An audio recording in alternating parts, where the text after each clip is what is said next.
சிறகடிக்க ஆசை சீரியல்ல முத்து வந்து வீட்ல இது மாதிரி நம்ம எல்லாரும் மலேசியா போக போறோம். அதுக்காக பாஸ்போர்ட் எல்லாம் அப்ளை பண்ணியாச்சு அப்படின்னு சொல்லவும் இங்க ரோகிணிக்கு சரியான டென்ஷன் ஆகுது. இந்த முத்து சும்மாவே இருக்க மாட்டானா? ஏதாவது நம்ம கிட்ட நோடிக்கிட்டே இருக்கானே, இவன் என்னதான் பண்றது அப்படின்னு இங்க ரோகிணி திருன்னு முடிச்சிட்டு இருக்காங்க. அவங்களும் என்னென்னமோ சொல்லி பாக்குறாங்க. ஆனா இங்க முத்து எல்லாரையுமே கன்வின்ஸ் பண்ணிராரு. இங்க சொல்லப்போனா விஜயாவே மலேசியா போறதுக்கு ரெடி ஆயிடுறாங்க. பாஸ்போர்ட் அப்ளை பண்றதுக்கு அப்ளிகேஷன் ஃபார்ம் சைன் பண்ணிடுறாங்க. இங்க என்ன பண்ண தெரியாம ரோகிணி முழிச்சிட்டு இருக்கறாங்க. அப்போதைக்கு மனு சொல்றாரு, டேய் முத்து, ஏன்டா தேவையில்லா பிரச்சனை பண்ணிட்டு இருக்க? இப்ப ரோகிணி கிட்ட நீ உனக்கு என்னடா பிரச்சனை? இது மாதிரி வித்யா வீட்ல போய் விசாரிச்சிருக்க. விஜய் பார்வதி ஆண்டி கிட்ட போய் விசாரிச்சிருக்க. இப்போ ரோகிணி அப்பாவை தேடி மலேசியாவுக்கு போறதா பிளான் பண்ற உனக்கு என்னடா பிரச்சனை? ஏற்கனவே எனக்கும் ரோகிணிக்கும் நிறைய பிரச்சனைடா. இதுல நீ வேற ஏன்டா புதுசு புதுசா பிரச்சனைய உண்டு பண்ற அப்படின்னு மனோஜ் கேட்க, உடனே ரவி கேக்குறான். என்ன மனோஜ் சொல்ற முத்து பேரா தப்பா சொல்லிட்டான். மலேசியா போயிடலாம்னு சொன்னான். அதுக்கு அம்மாவும் தானே ஓகே சொன்னாங்க. நீ எல்லாம் வெறும் முத்த மட்டும் குறை சொல்ற அப்படின்னு சொல்லவும், இல்லடா ரவி, உனக்கு தெரியாது. இவன்தான் சும்மாவே இருக்க மாட்டான். ஏதாவது ஒன்னு பண்ணிக்கிட்டே இருக்கேண்டான்னு சொல்றாங்க. ஃபர்ஸ்ட் முத்து கேக்குறாரு, உனக்கும் ரோகினுக்கும் என்னடா பிரச்சனை? டேய், அதை விடுடா, நீ இந்த மலேசியா போற பிளான முதல்ல கேன்சல் பண்ணு. நீ கேன்சல் பண்ணதான் ரோகி என்கிட்ட பேசுவா போல. ஏற்கனவே ரோகிணி என்கிட்ட பேசுறது இல்லடா. நானே இப்பதான் மறந்துட்டு அவள்கிட்ட பேசலாம்னு போறேன். ஆனா அவ இப்போ வியூ புடிச்சிட்டு இருக்கா. டேய் ஃப்ரஸ்டோடு காடி, உனக்கும் ரோகிணிக்கும் என்ன பிரச்சனை? டேய், என்ன ஃப்ரஸ்டோடுன்னு சொல்ற நிப்பாட்டுடா போல. அதுவே ரோனிக்கு பிடிக்கலடா. அடிக்கடி கேக்கா. அவன் எதுக்கு உன்னை ஓடிக்காளி ஓடிக்கள்னு சொல்றான்? நீ எதுவும் பேசாம இருக்க மனோஜ் அப்படின்னு சொல்றா. நீ ஃப்ரஸ்ட் அதை நிப்பாட்டு போல. சரிடா, நான் உன்ன சொல்லல. உனக்கும் ரோனிக்கும் என்ன பிரச்சனை? டேய், அது முக்கியம். இப்போ இருக்கிற பிரச்சனை நீ மலேசியா போகாம இருக்கிறது தான்டா. மனோஜ் ஃபர்ஸ்ட் நான் கேட்கறதுக்கு பதில் சொல்லு.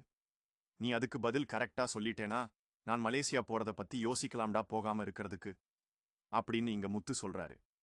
உடனே மனோஜ் சொல்றான், இல்லடா, 2 நாளைக்கு முன்னாடி நைட் எல்லாம் படுத்து சொன்னோம்ல, அன்னைக்கு தான் ரோகிணிக்கு ஒரு ஃபோன் வந்துச்சு. அவ வாஷ்ரூம் பேருந்தா சரின்னு சொல்லி நான் ஃபோன் அட்டெண்ட் பண்ணேன். யாருன்னு பார்த்தா ஏதோ அவர் சொன்னாரு. பேசுறேன். ஏன் என்ன வாடகை தரலன்னு கேட்டாரு. நான் உடனே சொன்னேன், நான் தான் கடைக்கெல்லாம் வாடகை கொடுத்துட்டேனே. அப்புறம் என்ன வாடகை பத்தி கேக்குறீங்கன்னு சொன்னேன்.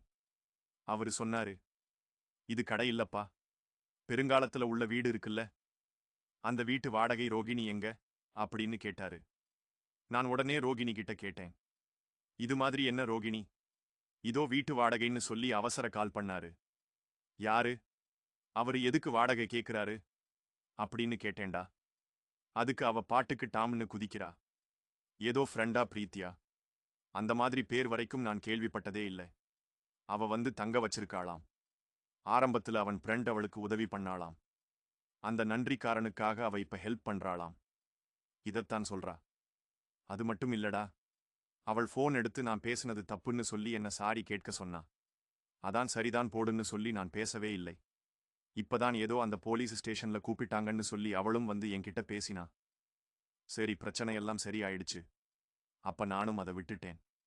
அதுக்குள்ள இப்ப முத்து அடுத்த பிரச்சனை உண்டு பண்ணி இவ ரோகிணி திரும்பவும் என் மேல கோவமா இருக்கா. இப்படி சும்மா சும்மா உன் தம்பி வந்து என் வாழ்க்கையில தேவையில்லா பிரச்சனை உண்டு பண்ணிட்டே இருக்கான். ஆனா நீ எதையுமே கண்டுக்கவே மாட்ற. நீதான் எனக்கு ஒரு புருஷனா? அப்படி இப்படின்னு பேசுறா. ஏண்டா முத்து இப்படி தேவையில்லா பிரச்சனை பண்ணிட்டே இருக்க எங்க வாழ்க்கையில அப்படின்னு இங்க மனோஜ் கேட்க முத்து உடனே, டேய் ஓடுகாளி, என்னடா நீ இவ்வளவு அப்பாவியா இருக்க? ரவி பார்த்தியா? சுருதி உன் ஃபோன் எடுத்து பேசுனா திட்டுவியா இல்லையே? அப்போ சுருதி போன சுருதி போன முக்காவாசி நான் தான் வச்சிருப்பேன். ஏன் முத்து உனக்கு தெரியாதா? அதே மாதிரிதான் மீனாட்ட ஸ்டார்டிங்ல போனே கிடையாது. என் ஃபோன் தான் எல்லாருக்கும் பேசுவா. இப்போ வருவா. அப்படி இருக்கும்போது எங்க மனைவி ஏன் தப்பு சொல்லலையே? உன்னை மட்டும் ஏண்டா அண்ணி திட்டுறாங்க அப்படின்னு கேட்க தெரியல. ரவி, அவ ஏன்னு தெரியல.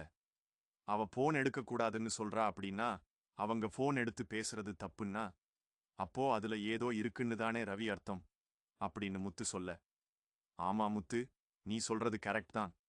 ஏன்னா அவங்க இந்த அளவுக்கு பயப்பட வேண்டிய அவசியம் இல்லையே. மனோஜ் யாரு? அவங்க புருஷன் தானே. அப்படி இருக்கும்போது அந்த லெஃப்ட் ஃபோன் எடுத்து பேசுறதில்ல. என்ன பிரச்சனை போகுது? எனக்கு என்னமோ முத்து சொல்ற மாதிரி சந்தேகமா இருக்கு மனோஜ் அப்படின்னு சொல்லவும் உடனே மனோஜ் சொல்றாரு, அட போங்கடா, இப்ப எனக்கு தேவை நிம்மதி மட்டும்தான். நீ ஃபர்ஸ்ட் இந்த மலேசியா ப்ரோ பிளான கேன்சல் பண்ணு. எனக்கு அது போதும். அப்படின்னா நான் சொல்றத நீ செய்யணும் அப்படின்னு முத்து சொல்றாரு. மனோஜ் கிட்ட சொல்லுடா, என்ன பண்ணணும்? எனக்கு அன்னைக்கு நீ சொன்னேன்ல, ஒருத்தவங்க பேசுனான்னு சொல்லி அவர் சொன்னது. ஆமா, அவருடைய நம்பர் மட்டும் எனக்கு எடுத்துக் கொடு. எதுக்குடா டே? நான் சொல்றது மட்டும் கேளுடா. அந்த ஃபோன் மட்டும் எனக்கு எடுத்துக் கொடு. நான் நீ சொன்ன மாதிரி மலேசியா போற பிளான கேன்சல் பண்ணிக்கிறேன் அப்படின்னு முத்து சொல்ல மனோஜ் உடனே அதுக்கு அவசியமே இல்ல. அந்த நம்பர் நான் எடுத்து ஆல்ரெடி வச்சிருக்கேன். என்ன சொல்ற, எங்க இந்த நம்பர் இந்தா அப்படின்னு சொல்லி மனோஜ் நம்பர் கொடுக்கறாங்க. உடனே முத்து நபருக்கு கால் பண்றாரு. மனோஜ் உடனே டேய், அந்த நம்பருக்கு ஏண்டா கால் பண்ற மனோஜ், கொஞ்சம் அமைதியா இரு அப்படின்னு சொல்லிட்டு இங்க முத்து கால் பண்றாரு. கால் பண்ணி இது மாதிரி பெருங்கால்னு கேக்குறாங்க. ஆமாப்பா, நீங்க யாரு? இல்ல சார், எனக்கு இந்த மாதிரி வீடு வாடகைக்கு வேணுங்க. அப்பா, நான் ஆல்ரெடி வீடு எல்லாம் வாடகைக்கு கொடுத்துட்டேன். ம், சின்ன வீடா ஒரு வீடு இருக்கு உங்களுக்கு, ஓகேவான்னு கேக்குறாங்க சார். எந்த இடத்துல சார் வீடு வாடகைக்கு இருக்குன்னு கேக்குறாங்க. இது மாதிரி ஒரு சின்ன கால் ஒன்னு இருக்குப்பா. பெண்களத்துல எனக்கு அங்க ஏற்கனவே 2 பேரும் வாடகைக்கு விட்டிருக்கேன். அந்த இடத்துல தான் ஒரு வீடு வாடகைக்கு இருக்கு. நீ தங்கிட்டியான்னு கேக்குறாங்க சார். அப்படிங்கிறா, பெரிய வீடு எல்லாம் இருக்கா சார்ன்னு கேக்குறாரு. முத்து, இல்லப்பா, பெரிய வீடு எல்லாம் இல்லை. ஓ சரி, உனக்கு யாருப்பா ஏன் நம்பர் கொடுத்தது அப்படின்னு சொல்ல சார். அது மாதிரி ரோகிணி இருக்காங்கள, அவங்க தான் இந்த நம்பர் கொடுத்தாங்க. அவங்களுக்கு தெரிஞ்சவங்களாப்பா? ஆமா சார், எனக்கு தெரிஞ்சவங்க தான். அப்படின்னா என்னப்பா? அவங்க வீட்டு பக்கத்து வீடு தான் காலியா இருக்கு. நீ வேணா அங்க போய் தங்கிக்கோ போங்க அப்படின்னு சொல்லுவோம். ஓ, அவங்க வீட்டு பக்கத்து வீடா சார்? ஆமாப்பா சார். அந்த வீட்டோட அட்ரஸ்மெண்ட் சொல்றீங்களா சார்? ஏன்பா, ரோகிணி வீடுதானப்பா. ரோகிணி தான் தெரியுமே, அவங்க கிட்ட வாங்கிக்க வேண்டியது தானே? இல்ல சார், அவங்க இப்ப கொஞ்சம் ஆபீஸ்ல இருப்பாங்க, அவங்கள டிஸ்டர்ப் பண்ண வேணாம்னு பார்த்தேன். அவன், ஆமா, அதுவும் சரிதான். சரிப்பா, அட்ரஸ் நோட் பண்ணிக்கோ அப்படின்னு இங்க அந்த ஹவுஸ் அட்ரஸ் சொல்றாரு. உடனே முத்து, ரவி, மனோஜ் 3 பேரும் கிளம்பி போறாங்க. போகும்போது மனோஜ் சொல்லிட்டே இருக்கான், முத்து, அது கண்டிப்பா ரோகினுடைய பிரண்ட் தாண்டா இருக்கும். ரோகிணி எல்லாம் பார்த்து கொடுத்திருக்கலாம். அதுக்காக ரோகின் எல்லாம் தப்பா இருக்க மாட்டா அப்படின்னு சொல்லவும் சொல்லுறாரு.